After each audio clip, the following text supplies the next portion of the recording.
Hello students, I am doctor Raju Sharma.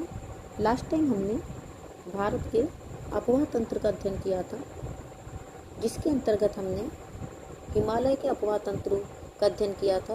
Himalaya अफवाह तंत्र के अंतर्गत 3 नदी तंत्रों को सम्मिलित किया जाता है, जैसे सिंधु तंत्र, गंगा तंत्र और ब्रह्मपुत्र तंत्र, जिनमें से सिंधु तंत्र का हम अध्ययन पूर्व में कर चुके हैं।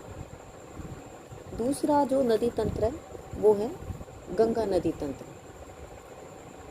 गंगा नदी तंत्र का विस्तार देश के लगभग 1/4 क्षेत्र पर पाया जाता है। इससे उपजाऊ मैदान का निर्माण होता है, जो भारत का अन्न भंडार है और सर्वाधिक जनसंख्या वाला क्षेत्र है। नदी के तट के सहारे महत्वपूर्ण नगर स्थित हैं और इस नदी के जल का उपयोग सिंचाई, जल विद्युत उत्पादन, औद्योगिक और पीने हेतु किया जाता है। सांस्कृतिक महत्व की दृष्टि से गंगा भारत की सबसे महत्वपूर्ण नदी है। गंगा का उद्गम उत्तराखंड के उत्तरकाशी जनपद के 3,900 मीटर की ऊंचाई पर स्थित गोमुख के निकट गंगोत्री हिमानी से होता है। यहाँ इसे भागीरथी कहते हैं। देवप्रयाग में भागीरथी अलकनंदा से मिलती है। इसके बाद दोनों की संयुक्त धारा को गंगा के नाम से जाना जाता है। अलकनंदा अधिक बड़ी नदी है, जिसकी धौली और विष्णु गंगा प्रमुख शाखाएं हैं, जो विष्णु प्रयाग के निकट मिलती हैं। बाद में इसमें पिंडार नदी कर्णप्रयाग के पास और मंदाकिनी रुद्रप्रयाग के पास मिलती है। हरिद्वार के पास गंगा मैदान में प्रवेश करती है, जहाँ से इलाहाबाद तक इसकी दिशा दक्षिण और दक्षिण पूर्व को होती है। इलाहाबाद से फरक्का तक इसके प्रवाह की दिशा पूर्व की तरफ है।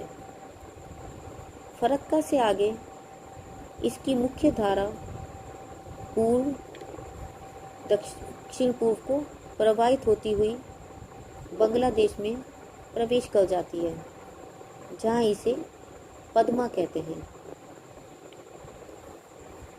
गंगा भारत की एक प्रमुख नदी है, जिसमें उत्तर में हिमालय से और दक्षिण में प्रायद्वीपीय पठार से कई सहायक नदियाँ आकर मिलती हैं।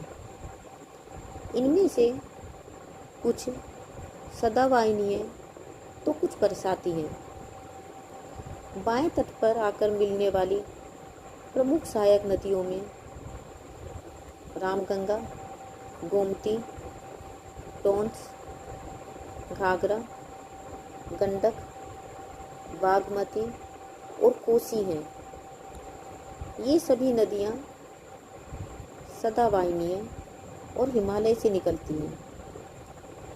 दाहिने तट के सहारे मिलने वाली नदियों में यमुना, सोन, पुनपुन, दामोदर और रूपनारायण हैं। यमुना गंगा की सबसे प्रमुख सहायक नदी है। यह बंदर पूंछ के पश्चिमी ढाल पर स्थित यमुनोत्री हिमनद से निकलती है और गंगा के समांतर बहती हुई प्रयाग में इसमें मिल जाती है। पर्वतीय क्षेत्र में इसमें टोंस, गिरी और असम नदियाँ मिलती हैं, जबकि मैदान में चंबल, सिंध, बेतवा, केन और दक्षिण से हिंदन, रिंद, सेंगर, नान, वरुणा और ससुर खदेरी उत्तर से आकर मिलती हैं। भूवैज्ञानिकों के अनुसार यमुना ने पौराणिक सरस्वती के जल का अधिग्रहण किया है। मध्य युग में यह परिवहन के प्रमुख साधन के रूप में यूज की जाती थी। आज इसका अधिकांश जल पश्चिमी और पूर्वी यमुना और आगरा नहरों द्वारा निकालकर सिंचाई हेतु प्रयोग में लाया जाता है। चंबल नदी मध्य प्रदेश के मालवा पठार पर स्थित महू के निकट जनापाव पहाड़ी से निकलती है।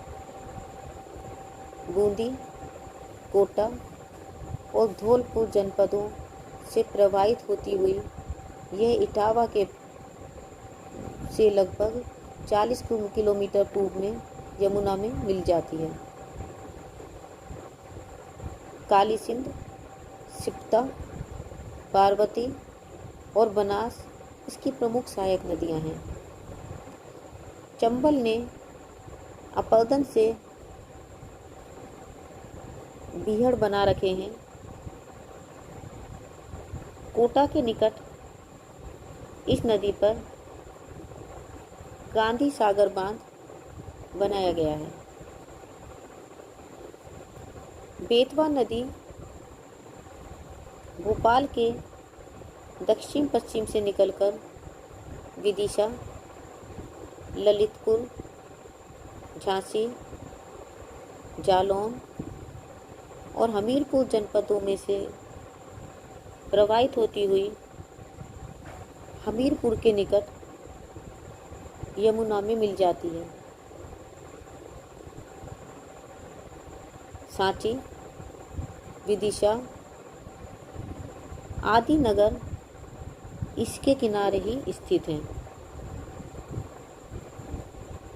रामगंगा का उद्गम अल्मोड़ा जनपद में द्वाराहाट के पास से होता है।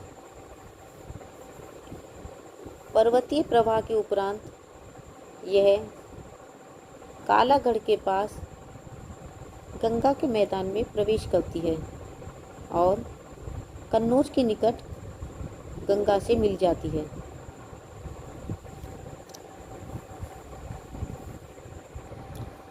घाघरा नदी की उत्पत्ति तकलाकोट के उत्तर पश्चिम में मापचा चूंग हिमनद से होती है।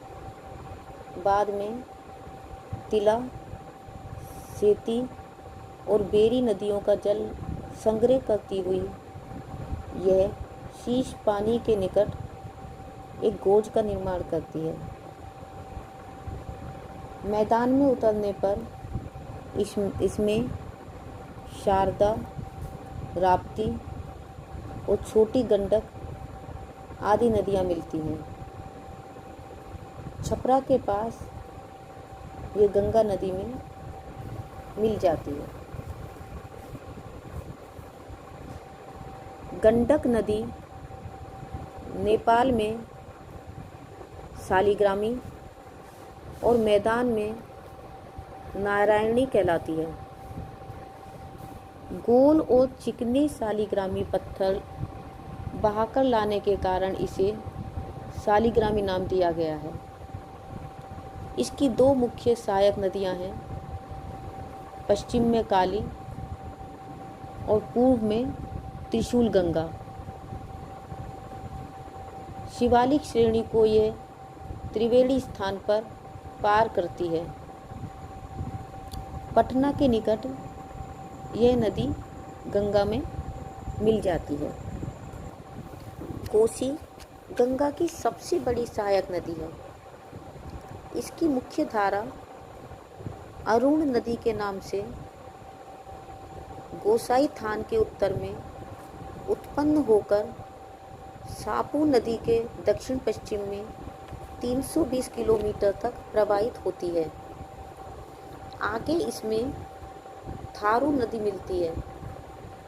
एवरेस्ट और कंचनजंगा के मध्य प्रवाहित होते हुए इस नदी में हिमनदों से निकलने वाली अनेक जलधाराएं आकर मिलती हैं। महान हिमालय श्रेणी में तंग घाटी में प्रवाहित होने के पश्चात कोसी में पूर्व की ओर से तामूर, कोसी और पश्चिम में सुन कोसी आकर मिलती हैं। शिवालिक श्रेणियों को पार कर कोसी नदी तक विशाल जलोढ़ बनाते हुए जयनगर नामक स्थान पर यह मैदान में उतरती है। इस नदी पर बांध बनाने से पूर्व इसे बिहार का शोक कहा जाता था। इस नदी ने अनेकों मार्ग परिवर्तन किए हैं। सोन नदी गंगा के दाहिने तट की प्रमुख सहायक नदी है। सोन नदी संस्कृत साहित्य में स्वर्ण नदी के नाम से भी विख्यात है। इसका उद्गम अमरकंटक पहाड़ियों में है। विंध्य श्रेणी को पार करते हुए ये मार्ग में अनेक प्रपात बनाती है। बनास, गोपद, रिहंद, कुल्हड़ इसकी प्रमुख सहायक नदियां हैं। बिहार के मैदान में इसकी घाटी अधिक चौड़ी है। यह नदी वर्षा काल में विकराल रूप धारण कर लेती है। दामोदर नदी को बांध बनाने से पूर्व बंगाल का शोक कहा जाता था। इसका उद्भव छोटा नागपुर पठार से होता है। यह एक भ्रंश घाटी से होकर प्रवाहित होती है। बाराकर, जमुनिया और बरकी इसकी प्रमुख सहायक नदियां हैं। अंत में रूपनारायण नदी के जल का संग्रह करती हुई यह हुगली में मिल जाती है। दामोदर नदी की कुल लंबाई 541 किलोमीटर और अपवाह 22,000 वर्ग किलोमीटर है। दामोदर घाटी कॉरपोरेशन के अंतर्गत इस नदी के जल का क्षेत्र के आर्थिक विकास में प्रयोग किया जाता है। तो बच्चों, आज हमने हिमालय की नदियों के अंतर्गत गंगा नदी क्रम का अध्ययन किया। नेक्स्ट टाइम हम हिमालय की नदियों के अंतर्गत ब्रह्मपुत्र नदी तंत्र का अध्ययन करेंगे। धन्यवाद।